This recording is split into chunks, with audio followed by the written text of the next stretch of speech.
What defines an entry-level bike, and what would the expected price range be? Same question for mid-range and top-end bikes.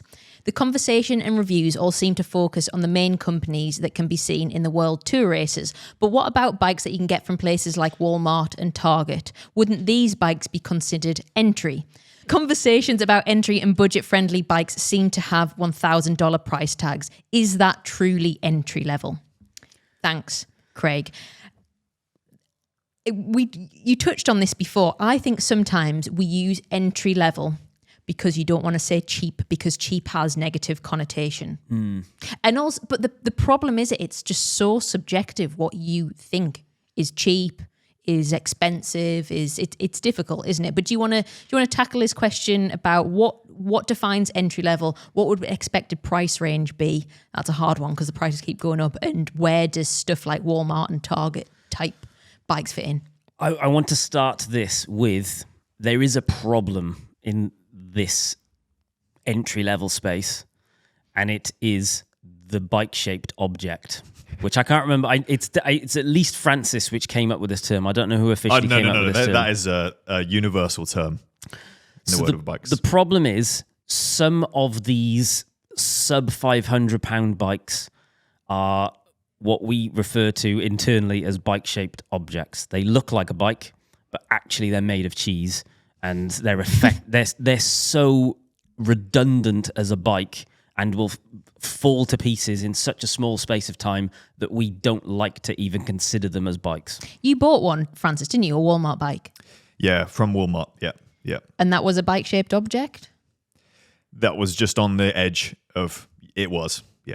The bike that we bought that was an actual bike-shaped BSO, the eBay one. The eBay bike. Yeah. It was £100. Do you want to explain the difference between a bike-shaped object and a cheap bike? I think you summarized it really well. It will fall apart very soon after using it. What issues did you have with the eBay bike? The rim bent very quickly. God, that's mad, isn't it? Can you imagine being on a bike with a rim bent? Yeah, none of the bolts. Even after talking them after the video, we then tried to fix it up so it was rollable again, and the bolts you'd tighten them up, and then the bars would still be loose. Things like that. The Walmart one didn't have those issues, but it was double the price, 3 times the price. Then we've obviously had the cheaper Tri-Ban bikes and also a Carrera from Halfords that are in the kind of... Not BSO. They're not BSOs. That's... I think truly the entry point for bikes is kind of like £200 to £800 in this day and age. You can get a very usable bike for £350, and it will be durable. That it won't be wonderful to ride, but it will do everything you need it to do. The Tri-Ban RC120 is a bit of an anomaly. Back then, at least. That was £340. Yeah. And it was an excellent bike. Really, the only complaint that I had about it was the mech hanger.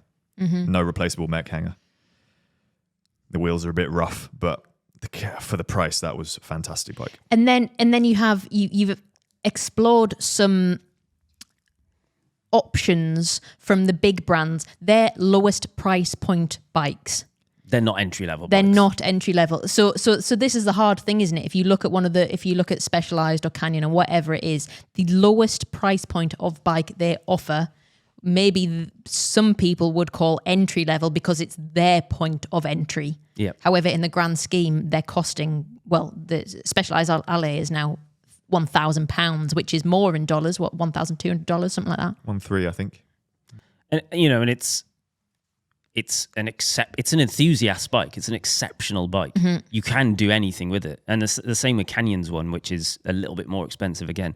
They're like, I'm a proper bike rider, and therefore I'm going to spend some money on a bike, and you're going to get a really, really, really good bike. That's the start of mid-range bikes, really. If I'm honest. Enthusiast bikes. Yeah, we should probably say that we're really talking about drop bar road bikes and drop bar gravel. Yeah. When we're talking about this. So mid-range, you're saying, is £800 up, so which is about $1,000. Well, there doesn't really seem to be anything in the £800 to £1,000 point anymore. I can't think of anything off the top of my head. I'm sure there'll be like a couple of bikes here and there, but There are things like the Trek and the Giant make Contend. Is it Contend? And there's a few like rim brake options still floating around at that kind of level, and they're good bikes, but you're not really future-proofed. you can't buy a rim brake bike anymore. It's a funny area. It's a funny mid ground. It's just nothing. Like, we looked at getting a set of nice rim brake wheels for your personal bike, and I started asking around some brands what's available, what stock's in the country, and there's practically nothing. You can't get a high-end set of rim brake wheels. Just like a new set of high-end wheels. It's eBay, isn't it? And I think because of that, whether I want to agree with it or whether I want it to be my preference or not, the reality is I just couldn't recommend someone buys a rim brake bike anymore, because there is going to come a point you can't get stuff for it, and we're pretty close to being it.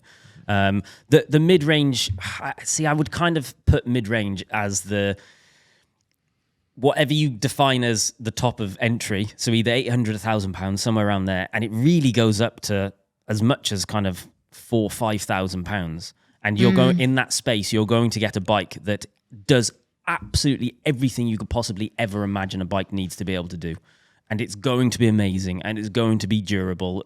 Not necessarily all of them, but most of them are going to be good, and they're going to fit everything you need to do. And there isn't really anything.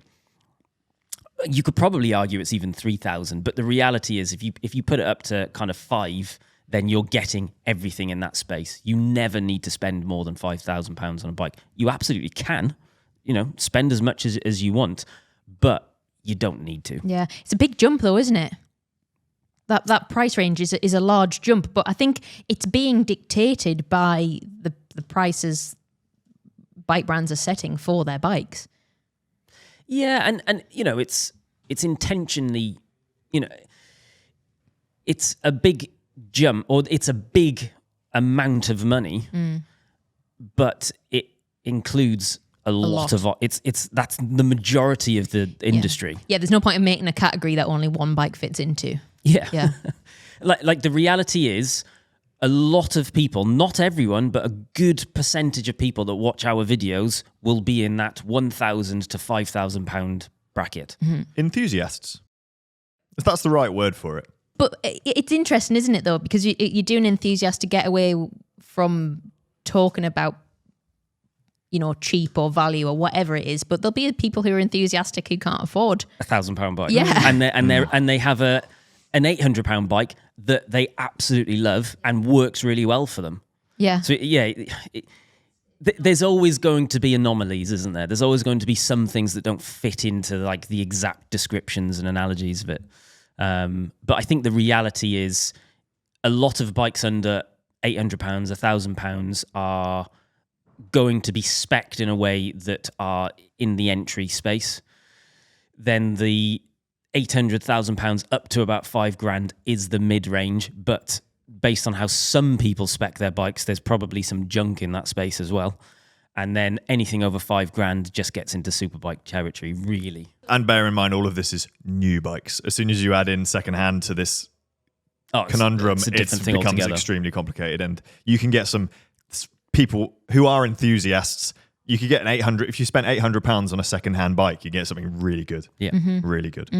So it's not an exact science, is it? No, at all. Not at all. No. It's funny how we posted one of our highest performing videos is about that Triban RC 120, which, as I said earlier, £340, £330 maybe, and it's surpassed cycling YouTube and is now being watched and commented on by normal people who are not into bikes. And the amount of comments that we now get that are like, God, 340 quid for a bike, that's insane. So it's all perspective. It's all perspective. People are looking at like a push bike for that money. Seems crazy to a lot of people. Yeah. But remember, guys, it might replace your car sometimes. Totally. Or maybe we're just all desensitized. Totally, we are. You become like, we run a YouTube channel about bikes. out of touch in certain areas for sure, but so will people who have been riding road bikes for 5 years. You become out of touch with the normal person. Yep. That's why that is surprising to me. That is literally being out of touch with normal people. So